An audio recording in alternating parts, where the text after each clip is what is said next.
کہ جدوں دا حضور نبی کریم علیہ السلام دے نال سنگ لایا، جدوں دا حضور دا دامن پکڑیا، انج پکڑیا نہ آپ جدا ہوئے تے نہ یار نے جدا ہون دیتا۔ اتنا ہی نہیں، ظاہری حیاتی دے اندر بھی نبی مکرم نور مجسم صلی اللہ علیہ وسلم دے نال رہے، اور دنیا تو جان تو بعد بھی حضور دے مزار دے اندر گئے، دنیا تو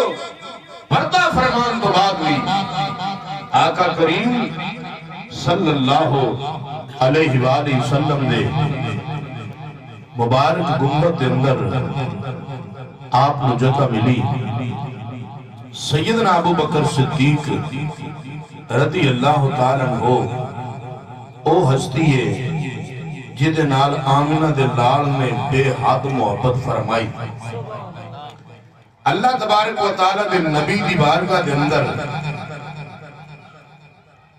صحابہ کرام دا جمع غفیر، نیکوکار لوگاں دا ہجوم اور چمکدے ہوئے ستارے، حضور دی بارگاہ دے اندر بہت بڑا مجمع تے بڑے بڑے جلیل القدر صحابہ موجود نبیان دے تاجدار امام الانبیاء علیہ السلام نے پاک ارشاد فرمایا من اصبح منکم اليوم صائما۔ حضور امام الانبیاء علیہ السلام نے فرمایا تو اٹھے اندر کون ہے